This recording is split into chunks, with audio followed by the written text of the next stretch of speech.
Welcome to TechBrothersIT. In this video, we are going to learn about what is filter activity in Microsoft Fabric data pipeline. The filter activity in Microsoft Fabric data pipeline is used to select a subset of items from an array or a list based on the given condition. So think of it like if you have a list of items such as file names, rows, regions, and you would like to only want to process ones that match a rule such as file from Asia or quantity greater than 10. The filter activity helps you isolate those items before passing them to the next step. So here are some scenarios we can think of. Loop over files only include .csv files or files with Asia in the name. And the targeted processing, so process only records where region is equal to Europe. Select valid data, filter out empty or invalid items from a data set.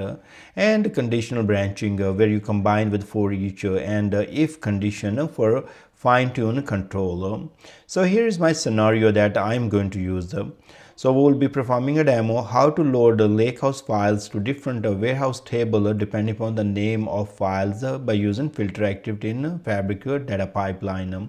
So here is my Lakehouse, and in the Lakehouse I have input folder and I have two type of files sitting there. So I have sales files, so there are three of them from different regions, and also you can see that this one has also date here, actually year, and then this one has Europe and North America, but sales is the first keyword that we are looking here. Then we have customer data, and the customer is also from Asia, Europe and North America, and it starts with the customer.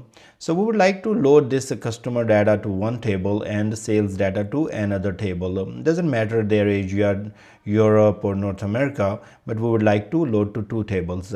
So here I'm going to take you to the TechBrothers data warehouse, and I have created the dbo.customer table with the same column that our file has. Then I have created another table called sales data, and that has the same column what we have in this Lakehouse files. So these are the same. Let's say we click right here, so sale ID, customer name, product, country, price, region and sale data. So if you go right here, these are the same IDs columns, and if you go to the customer here, and then we can look customer ID, name, country and region, and if we go back here and take a look on the customer file, that has the same column.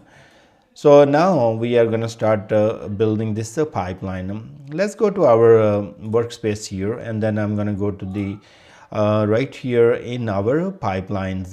So right here, and inside the pipeline I'm going to create a new item. I created these folders such as pipeline, Lakehouse and warehouses to manage a different type of items. Here I'm going to click on data pipeline, and I'm going to call this one PL filter. So then we are all good here. We are going to create this pipeline and start working on it. Here you can click on the pipeline activity, and then we can get the get metadata. Why I want to get the get metadata before the filter? Because I would like to extract all the file names and then filter them or branch them by using filter activity. So here I'm going to go to the settings, and then I'm going to select my Lakehouse. So see right here, TechBrothers Lakehouse is the Lakehouse, and these we are looking into the files and not the tables. And I'm going to browse to the folder, and that was the input folder. So let's let it open, and this is our input folder that has the sales files and also has customer files. Let's click right there, and we did not select any file, and we are gonna click on field list. I'm interested to get all the child items under this folder. Now I'm going to click right here and select child items. That's gonna get me all the list of those files.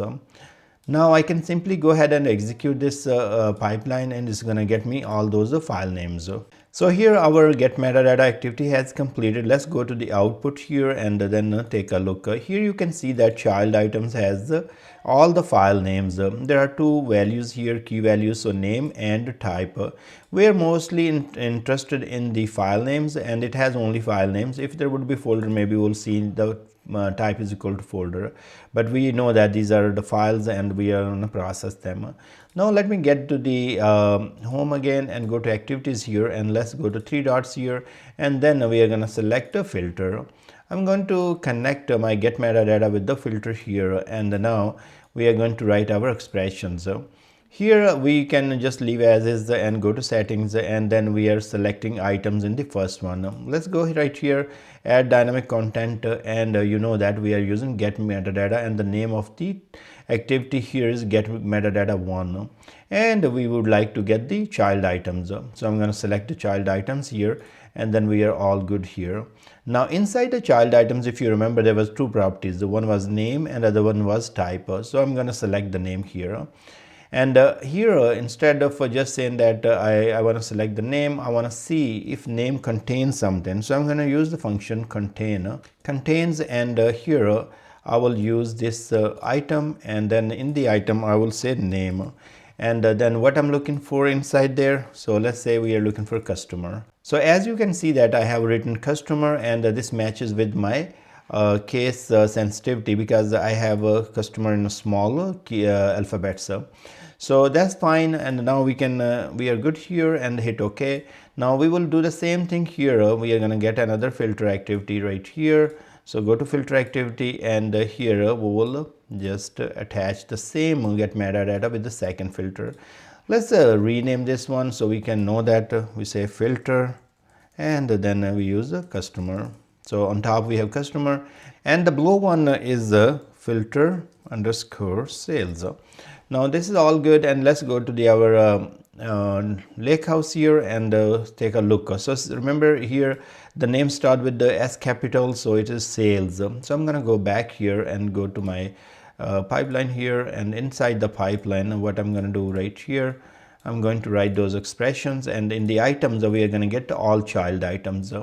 So once we get the child items, and then we will be writing here to filter them. Here we know that we are looking for if I'm using contain, and if my item name contains sales, so item dot name, and here I'm going to put sales. So as long as this item name contains sale, we are going to be getting those records here in the filter. Now that's great. We are done with here, and we can execute our pipeline, and let's see the output. Okay, our pipeline has completed successfully. Let's click on this get metadata, and we can see that there are 6 items, and then we can see those items right here. Sorry, not this is not get metadata. I have to click on run start. So see, first get metadata, then we will look on the other ones. I was looking at the wrong. So here we have child items, and I have all those files here, and then I'm going to go to the filter customer output right here, and then you can see that there was 6 items, and the 3 of them are filtered, and these are starting with the customer. That's fine. And now I'm going to click right next to this, and this were 6 items, yes, and then 3 are filtered as a sales. That's great. Now we have the filter names. What we are going to do, we are going to pass to the for each loop and load the data to the each table. Let me go back to activities here, click on the 3 dots here, and get the for each loop. And let me connect with this one here, and I'm going to get another for each loop here, and then connect with the second filter. Let's rename this one. I'm going to call this one customers, so we will not make mistakes here. And then I'm going to call this one for each underscore sales. We are all good here. Let's click on the for each loop, and let's configure. Now we are going to go, if we want to do sequential processing, we are fine with that. There are 3 files, so each file will be processed one time. Now in the items, what we can do, we are going to add the dynamic contents. And if you remember, now we are looking for the filter output. And in the filter output, let's see, we are say here's the filter underscore customer. So I'm going to go all the way right here, and if you see right there, in this is what we are selecting. In the output, there was values. So let me see if right here. Actually, let me cancel this and show you what was there.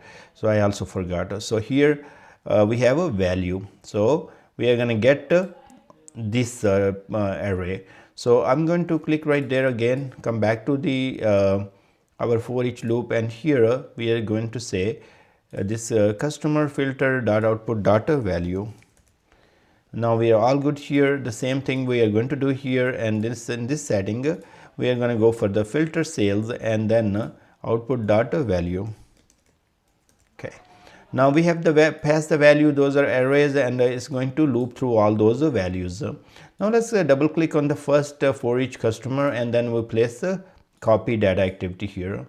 Now we are going to load to the customer table. I'm going to go to source here, and then I'm going to select the Lakehouse.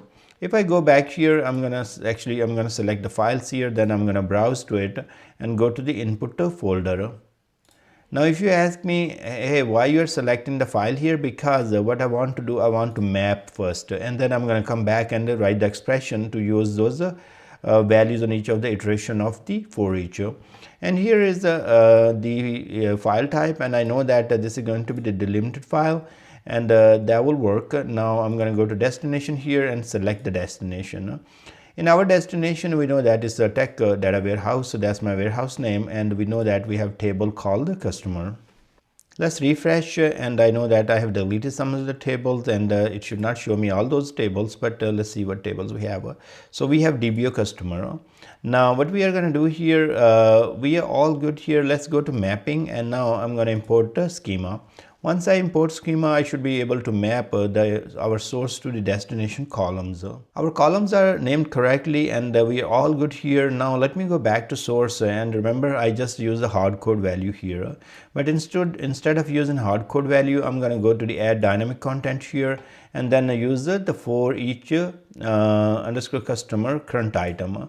And in the current item, if you remember that we have a name, so that's what I'm going to use here. So every time for each loop is going to loop, we are going to get the item name that is our file name. So we hit OK, and now we go back here in the other one, and let's do the same thing in the sales. Let's go to sales here in the for each, double click, and then we are going to bring the copy data activity here. Let's go to source here, and then we select our Lakehouse.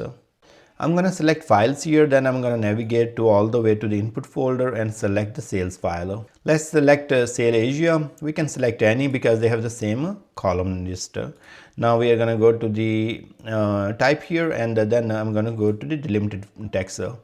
Now I'm going to go to destination here, and then I'm going to map to the one of the data warehouse table, tech data warehouse, the name of the warehouse, and my table is sales data. Let's select the sales data, and now it should be all fine. Let's go to mapping here and import schema. You might be hearing some noise on the background because the kids have a vacation, and they're just playing some games.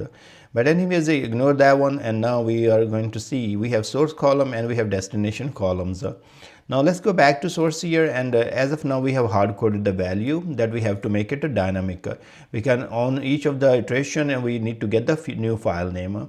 I'm going to click here item.name. So each time we need to get the item name, that it will be file name.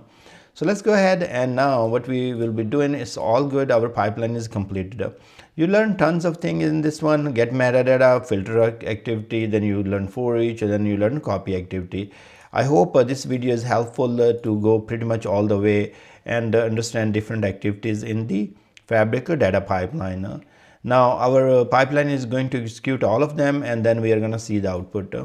So first of all, it is running the get metadata, and in the output, if you see right there, we are getting all those list of the files. Then we are seeing the filter activity here for sales and customer.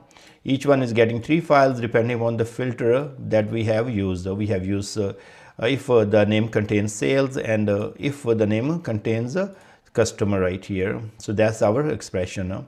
Depending upon that one, they are passed to the for each loop. Here is the for each loop for customer, and let's take a look what is the return there. So it's still working, so let it be. Now we are gonna go, we can check the input. It got 3 items, that's correct, and it's loading the data. So if you notice here, we selected the sequential, that's why we are seeing one copy activity running at a time. Here we did not select the sequential, and they run in parallel.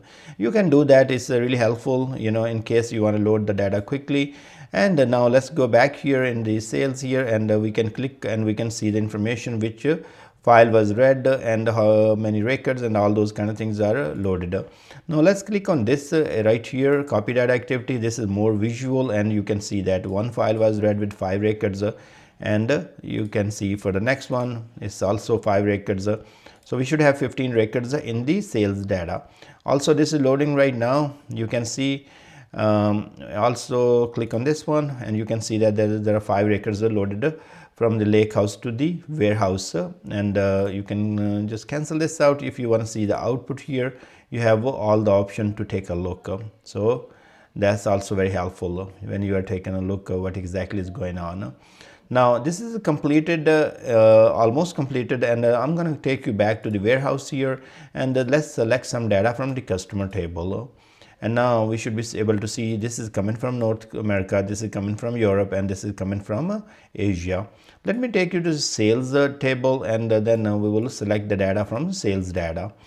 So here is our sales data, and you can see that we have Asia data, we have North America data, and we have data from Europe. So all 3 files has been loaded successfully. And finally we can see that our pipeline is completed. Let me take you back here in the pipeline, and you can see all the task has been completed successfully. So this is really great, and now we can go back here, and we can further investigate. If you want to further take a look on each and the task, we can do that.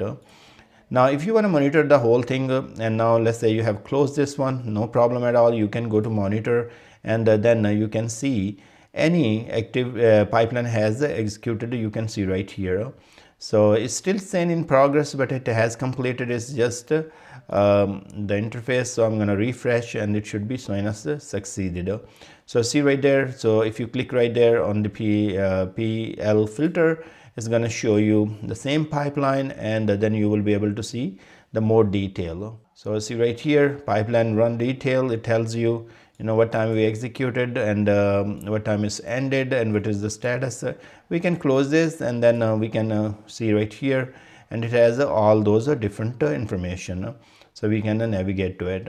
Now you can also rerun. You can right here see rerun entire pipeline, and then it's going to be running. If you want to make changes, you can update pipeline, and then it's going to open for you to make changes to the pipeline. So I thank you very much for watching this video. Please subscribe my channel, and I will see you guys in the next video.